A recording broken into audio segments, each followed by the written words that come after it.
Para quem sabe, é bom lembrar que o nosso programa Fé e Luta mudou para quarta-feira. Não mais na terça, mas na quarta-feira.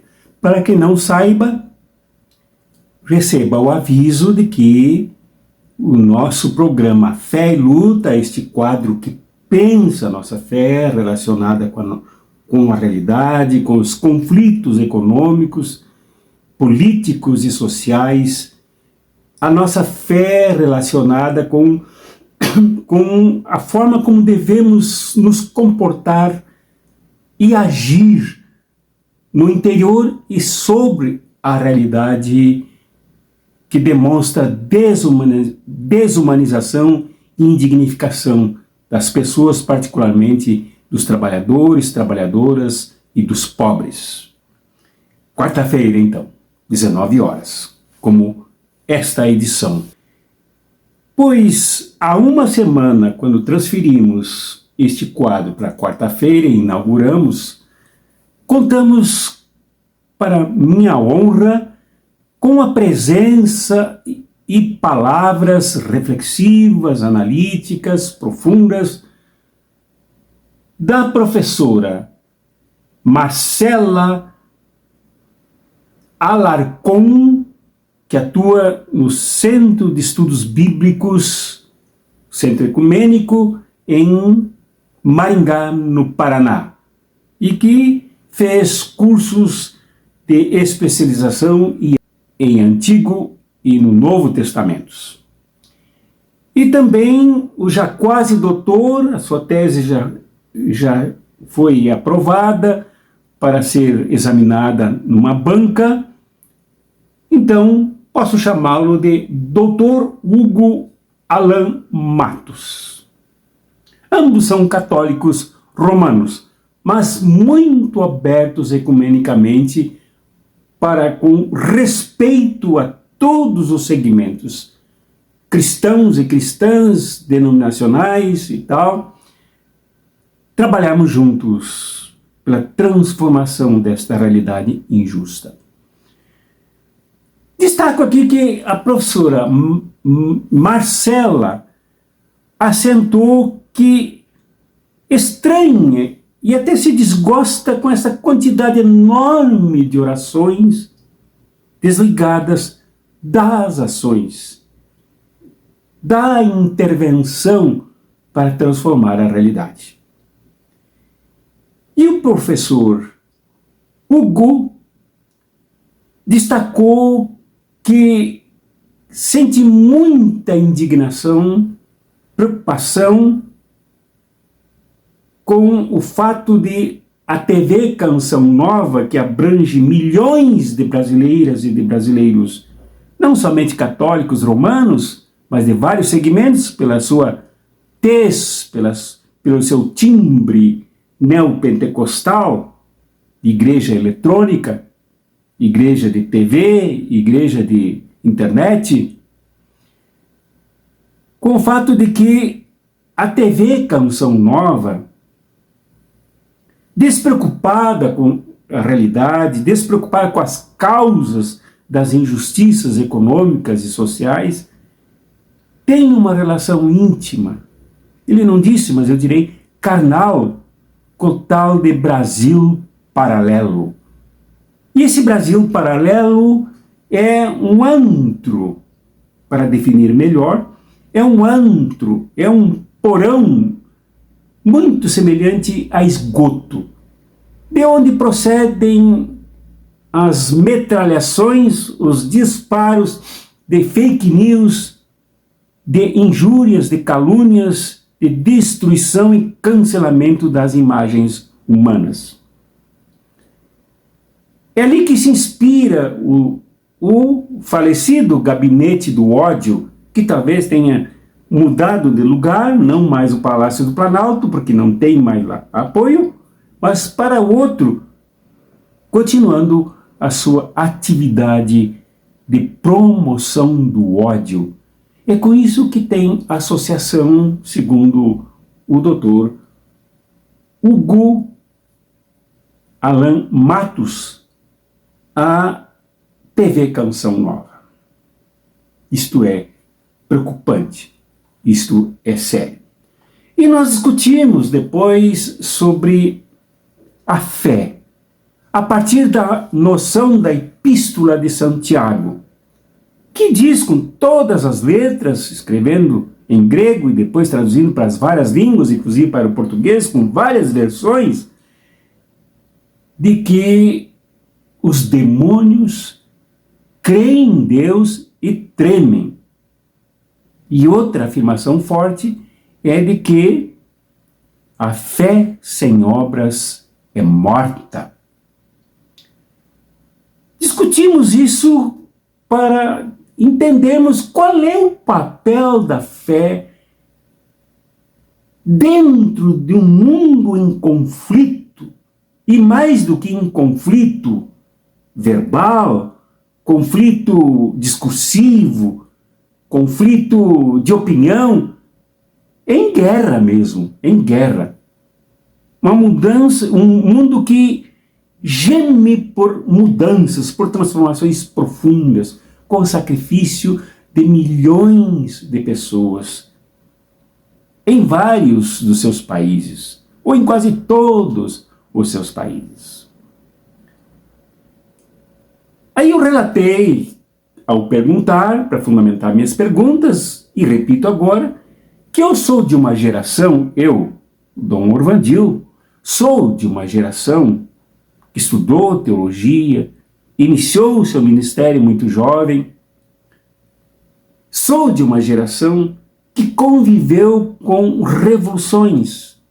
Antes de nós, a cubana, que teve participação de muitos cristãos e muitas cristãs que ajudaram a empunhar armas para derrubar a corrupção, para derrubar a atividade dos Estados Unidos com as suas máfias, usando as jovens cubanas como prostitutas e usando a ilha de Cuba como ponta de lança para a exploração cruel no Caribe. Lá se fez uma revolução com a participação de cristãos e cristãs. Isso foi comprovado principalmente num livro, fruto de uma entrevista que Frei Beto fez com Fidel Castro, de que não há contradição entre fé cristã e revolução e socialismo, que é a revolução institucionalizada no Estado. A minha geração participou da luta sandinista na Nicarágua, uma revolução que tinha os mesmos moldes de Cuba, com Fulgêncio Batista em Cuba, e agora com grupos de rapina terrível que exploravam e roubavam na Nicarágua. Lá era comum a gente encontrar com cristãos pentecostais da Assembleia de Deus e outros grupos empunhando armas, carregando os seus fuzis ou suas metralhadoras nas costas, embaixo dos braços, dizendo aleluia, glória a Deus, e lutando a favor da revolução. Depois, no corte de canas, nas montanhas e nos campos da Nicarágua, era também comum se encontrar um processo revolucionário ainda. Muitos cristãos católicos, romanos, evangélicos, protestantes e pentecostais, igual para igual com os outros que não professavam fé nenhuma, mas que se dispunham ao sacrifício pela mudança do modelo econômico e político da Nicarágua. Eu sou dessa geração que na Bolívia também enfrentou, inclusive com o bispo Mortimer Arias, da Igreja Metodista, as atrocidades das ditaduras que dominaram aquele país, roubando as suas riquezas, como até hoje se vê. Lá os cristãos também lutaram agudamente em favor da destruição daquilo que destrói.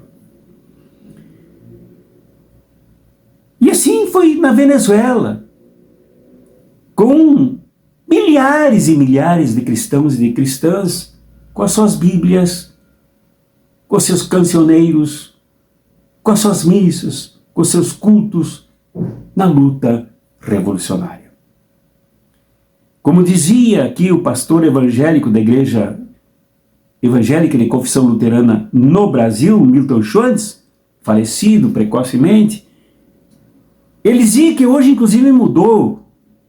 Os evangélicos e protestantes, que eram chamados os Bíblias do Brasil, pararam de ler a Bíblia. Isso passou a acontecer com católicos romanos, que ajudavam na ocupação de terras, se somando ao movimento dos trabalhadores e trabalhadoras sem terra, com as Bíblias debaixo dos seus braços, lendo nas Bíblias o apoio ao direito da luta pela conquista da terra na produção de alimentos pelos pobres, para o povo, alimentos saudáveis. Então se vê a fé aqui atuando em diferentes campos. Mas eu quero olhar com vocês nesse programa de hoje alguns problemas que a fé enfrenta. Como eu disse, a questão da fé em Tiago, como define Tiago assim, de forma tão forte e tão diferente do que dizem os outros textos do Novo Testamento, que se tornou um problema, se tornou polêmica essa afirmação, essa definição para o próprio protestantismo. Conta-se que Martim Lutero se indignava com a epístola de Tiago por causa dessas definições de fé. Ele chegava a classificar a epístola de Tiago como uma epístola de palha que ele queria usar para aquecer o seu forno na sua casa. E chegou até a afirmar contundentemente que nós aqui em Gutenberg queremos expulsar Tiago da Bíblia, essa epístola papista. Então esse texto de Tiago sempre foi um problema, foi um problema por muito tempo para evangélicos, para protestantes, para reformistas, no campo da fé. Porque fé para esse campo não diz respeito a obras, não diz respeito a intervenções na realidade, mas a justificação que salva e que perdoa os pecados. Já para católicos romanos, a leitura de Tiago é mais fácil, é mais assimilável, é mais reflexiva, é mais alimentadora, é mais acolhível do que é para muitos segmentos, ou do que foi para muitos segmentos protestantes.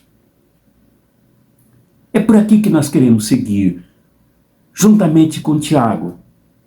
Independente das reformas protestantes, o que os seus reformadores disseram lá no início e que mudaram de opinião depois, as novas gerações de teólogos pensadores da fé e da própria teologia e da pastoral e da definição de igreja, tiveram do que é Tiago, do que ele afirma sobre fé. Seguiremos então por esse caminho. E perguntaremos sobre as possibilidades do que seja a fé. Se a fé é, como diz Santiago, confirmada, afirmada, testemunhada, assegurada pela realização nas obras, e sem isso ela é morta, então o que são obras da fé? É evidente que aqui já é possível afirmar que Tiago não aceita uma fé de caráter intimista, de caráter subjetivante, de caráter interno e profundamente pessoal somente. Para Tiago, a fé tem que se realizar em obras. quase que seguindo o pensamento grego dos filósofos que diziam que o ser humano se afirma e se faz memória nas obras que realiza e que deixa. Ou que, como disse Antônio Gramsci, que a alma é perene nas obras que realiza. O ser humano, após a sua morte, será lembrado por aquilo que deixa como legado, como obras. Então, as obras são o testemunho eloquente e indiscutível da fé. Como diz a professora Marcela, só rezar, orar pelo mundo, como fazia o rabino de Kiev, daquele filme O Homem de Kiev, que de tanto rezar, de tanto orar e não ver soluções por parte de Deus ou como resultado dessas orações, então ele se embebedava, se alcoolizava, dizendo que o fazia porque não aguentava tanta miséria e tanto sofrimento no mundo. Então, a questão da fé que se relaciona com as obras, que se afirma nas obras, que obtém visibilidade, sensibilidade, tangência nas obras. O que é? O que são obras? Já que elas são tão importantes para a afirmação da fé e para a dignificação do ser humano, a fé que não se conforma com a miséria, a fome e a morte por carências no próximo, no ser humano. A fé que não aceita a condição de destruição da dignidade do ser humano, que tem muitas vezes que apelar para recursos absolutamente contraditórios à sua natureza, como tráfico de drogas, como roubo, como assaltos, como violência, para tirar o pão que ele não tem e que o outro tem. A fé não aceita a indignidade moral que o ser humano precisa caminhar muitas vezes de forma chocante, triste, eticamente miserável para sobreviver à fome, à miséria e ao abandono. Então, o que é fé relacionada com as obras? Eu tenho algumas perguntas que deixo aqui para vocês. Tiago é eloquente, é forte quando diz que a fé sem obras é morta. Não adianta nem aquela figura que ele coloca no seu texto afirmar, não, mas está bem, eu tenho as obras e tu tens a fé. Eu te mostro as minhas obras e tu me mostras a tua fé. Não, esse argumento não é aceitável. A fé tem que produzir obras se ela é fé. Então, o que é esta fé? Que se expressa pelas obras e que sem elas é vazia. Sem obras a fé é vazia, não passa de afirmações formais. O que é essa fé que só é entendida no acontecer das obras pela vida em relação ao próximo, não só em relação a quem crê, mas ao próximo, que muitas vezes não precisa crer? Será que a fé que se afirma, se demonstra nas obras, assim é em obras caritativas e até limitadas a projetos identitários, como a preservação da vida de gays, lésbicas, enfim, todo esse universo LGBTQIA+? Será que a fé é suficientemente obra quando se coloca em defesa dos direitos dos negros e negras? Será que pode-se dizer que é suficiente reconhecer que a fé é eloquente naqueles que defendem a mulher contra o machismo, contra os abusos, contra tudo que se faz para humilhar e se aproveitar do que as melhores têm de mais belo e mais prazeroso? Será que isto é um processo que justifica a fé? A fé caritativa, aquela que realiza ações filantrópicas em favor de pessoas que passam por situações calamitosas, como por exemplo, o povo gaúcho que passou pelas enchentes e que recebeu toneladas e toneladas de socorro em forma de alimento, roupas, remédios. Ou então, obras de caridade que acolhem idosos, idosas, crianças abandonadas, os pobres em situação de rua. É suficiente dizer que a fé se afirma enquanto caridade? Antes que vocês me condenem, me julguem, quanto a essa crítica das obras que atuam no campo do enxuga-gelo, resolvem um probleminha, mas em seguida se acumulam toneladas dos mesmos problemas logo ali. Deixem-me afirmar, o que já afirmei aqui, mas reafirmar, que muitas vezes é preciso fazer isso sim. Estender as mãos para quem passa fome, no momento, pessoa com quem cruzamos.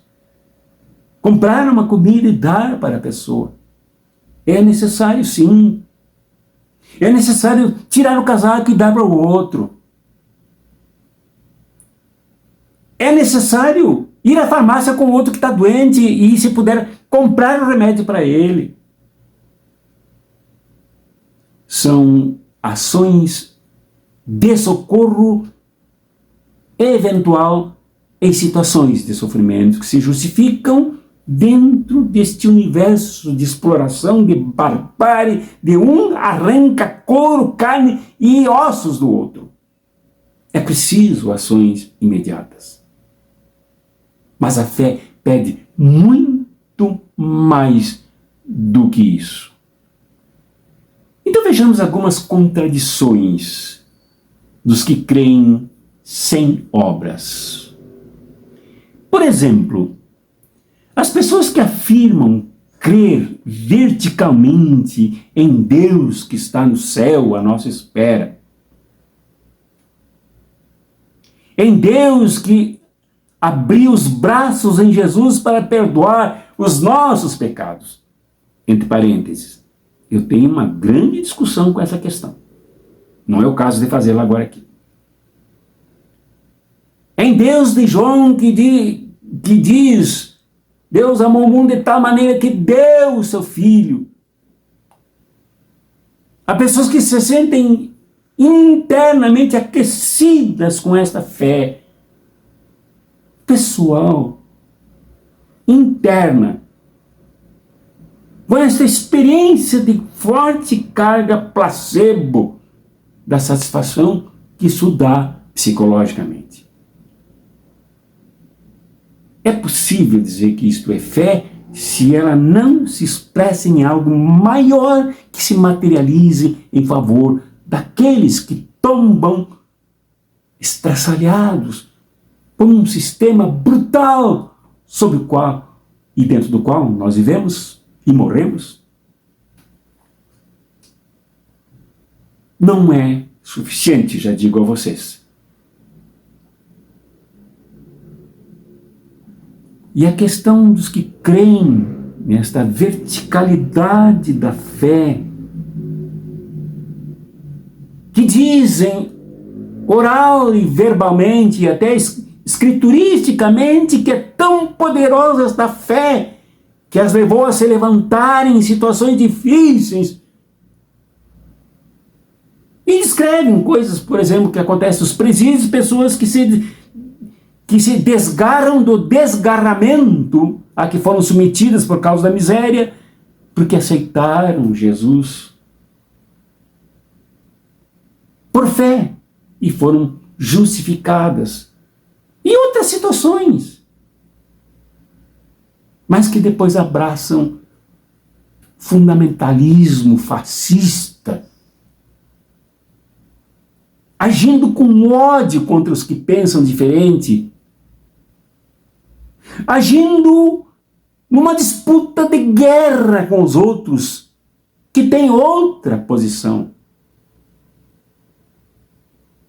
Dá para dizer que aí a fé, vazia de compaixão, de misericórdia, de solidariedade, de respeito à liberdade do outro, dá para dizer que a fé em quem se converteu tão poderosamente como alega, mas que nega a obra da confraternização, da solidariedade com o outro, que subjaz na mesma sua classe trabalhadora. Dá para dizer que isso é fé? Cristãos que participaram, cristãos e cristãs que participaram de predação do Brasil em Brasília, no dia 8 de janeiro de 2023, e que hoje estão nos presídios, por exemplo, na Papuda, em Brasília, louvando a Deus e achando que aquilo é certo. Dá para dizer que isso é fé? Cristãos e cristãs, como esse pastor que grita aí pelas redes sociais, nas televisões, nas suas pregações, vai pegar fogo, sinalizando que ele é um dos que está por trás dos incêndios criminosos que exterminam campos de produção de alimentos, que exterminam as vidas de tantas espécies que morrem torradas pelo fogo. O fogo que superlota o nosso ar de fumaça e de fuligem que entopem os nossos pulmões, trazendo enormes prejuízos para pessoas que já morrem nos hospitais, atingidas pelo fogo defendido por eles, porque pensam desta forma, se posicionam desta fé, em nome de Jesus. Dá para dizer que isso é fé? Das pessoas que acusam os outros que acolhem homossexuais como pessoas dignas de amar do jeito como podem amar, como são feitas para amar. Pessoas que excluem os outros porque têm uma posição política que se opõe ao neoliberalismo, que se opõe ao fascismo, que se opõe ao capitalismo. São excluídas, pisadas, e como ocorreu durante a ditadura militar, com pastores capelães e padres capelães que ajudaram a torturar e a matar essas pessoas em nome da sua fé. Isso é fé. Sem medo de errarmos, podemos afirmar com Santiago, que Lutero tanto desprezava, mas que os luteranos hoje acolhem com tanta competência, profundidade e interpretação lógica do texto santo e sagrado de Santiago. Dá para dizer que não é fé. Essa contradição comportamental, social e política, até ideológica, de tanta brutalidade e violência que se ligam, como é o caso da TV Canção Nova, que se liga com o Brasil paralelo da violência, da barbárie, do cancelamento. Não é fé. Esta é a fé que produz a morte, porque ela é morta. Esta é a fé acionada pelo ódio e não pelo amor, proclamado também pela carta de Santiago. A fé afirmada por pessoas que, segundo o escalão do princípio fascista, de que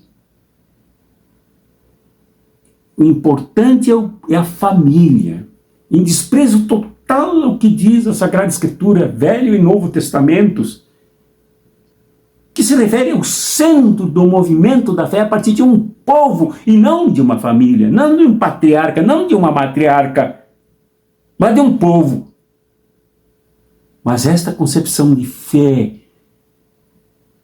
que faz as pessoas preservarem seu pedaço, seu pedaço familiar, como a celestialidade dentro da qual já estão desprezando todos os outros que não passam por essa experiência. É fé? Segundo Tiago, isto não é fé. E segundo nós, podemos classificar como fanatismo, como miopia religiosa, mas não como fé. Para concluir, então, diante de situações tão difíceis como vive o nosso mundo, que pede de todas as pessoas posturas contributivas, colaborativas, ativas de fato, para mudar o mundo, porque nós estamos hoje não à beira do precipício, do abismo, da morte coletiva da espécie humana, mas nós estamos já com dos pés dentro e nos agarrando na barranca da vida para nos salvarmos. Precisamos agir todos nós, os que cremos e os que não cremos, os que cremos de uma forma e os que não cremos da mesma forma. Precisamos entender, primeiro, que a fé sem obras é morta, mas que a fé com obras é verdadeira quando ela se dirige ao próximo, quando ela se inconforma com a miséria que atinge o próximo, causada por alguém contra a maioria de próximos. A fé se inconforma com isso, porque o Deus em quem cremos é um Deus que distribui terras e riquezas para todas as pessoas. Deles é a terra, gritou Jesus na montanha, no famoso Sermão do Monte. Então não podemos aceitar a injustiça econômica de coronéis, de proprietários que roubaram o direito das pessoas produzirem os alimentos coletivamente para toda a sociedade. Quem crê não pode aceitar isso como coisa normalizada. Quem crê é convidado a ir muito além dos atos de caridade, dos atos de misericórdia, dos atos enxuga-gelo, dos atos filantrópicos e emergenciais que devem ser tomados muitas vezes, mas não encobrirmos a nossa visão, os nossos olhos para o fato de que há um monstro que nos atropela a todos, esmagando milhões ao nosso lado. Esse monstro, precisamos aprender a, no mínimo, termos um pouco de dignidade, de ética de afirmar. Um pouco de pudor em afirmar. Muito mais consciência para afirmar. Precisamos entender que isto é obra satânica do capitalismo. Este monstro produtor de injustiças, de desumanidades, de crueldade, que culminam com a guerra para roubar ainda mais, considerando que esse monstro se encontra já capenga em crise e por isso se desespera ainda mais. Primeira coisa que nós precisamos entender que há um monstro. Como no tempo de Jesus, ele percebeu que havia um monstro que atropelava a religião, atropelava as pessoas, esmagava os pobres. E esse monstro se chamava Império Romano. Escravocrata, invasor, militarista, egoísta, racista, estúpido. Hoje nós temos o capitalismo. E o capitalismo não se moverá por orações. O capitalismo não se arredará de cima de nós com atos piedosos, com pessoas fechadas em templos louvando a Jesus, ou em conventos a rezar ritualisticamente o dia inteiro. É preciso agir, produzir obras de amor ao próximo. E obras de amor ao próximo inclui o amor, inclusive, a outro próximo, não humano, mas de quem os humanos dependem, que é o planeta, que é a natureza, criatura amada por Deus, criada por Deus. A fé tem que nos associar a todos e a todas, homens e mulheres que lutam, não à espera de que o monstro caia sozinho, morto, contaminado com os vermes que ele distribui para cima da humanidade, mas que seja ele destruído por nós, esse monstro que se chama capitalismo. Esta primeira afirmação, esse é o primeiro reconhecimento que a fé precisa fazer, com o mínimo de coerência ética, o mínimo de honestidade.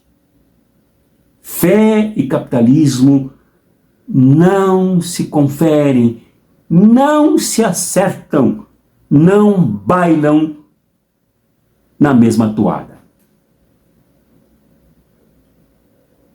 A fé também faz a segunda afirmação. Esta tem gente que tem medo de reconhecê-la. Uns porque não conhecem o sentido desta afirmação. Outros por oportunismo, para não perder gente que quer só fazer obrinhas para se justificar e achar que com isso chega no céu. Mas é preciso afirmar, sim, que a fé com obras profundas vai às causas do problema para resolvê-lo com uma palavra que se chama revolução. E a palavra evolução é de uma intensidade que só se iguala à luta na prática. Que é o R, que quer dizer rever, retomar, recuperar, restaurar. A evolução.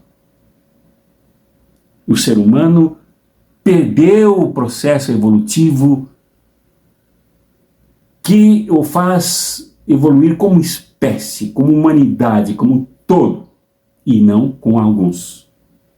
Por isso precisamos recuperar, fazer a revolução para recuperar o que foi deixado para trás. Recuperar a vida, recuperar a saúde, recuperar a ciência, recuperar todos os direitos que o capitalismo massacra. É preciso revolução. O pente que penteia macaco não serve para a fé.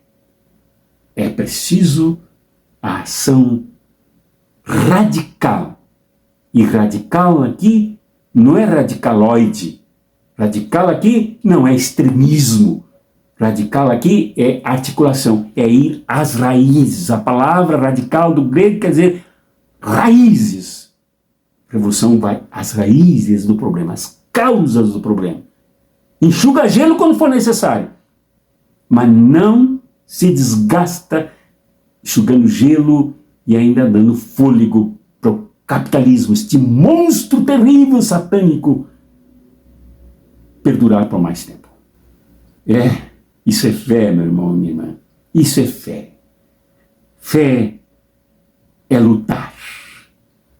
Fé é ir ao encontro do outro. É amar tão profundamente a vida que se produza obras vivas, lindas, belas, frutíferas, saborosas para todos e para todas. Assim é sermos profetas e revolucionários.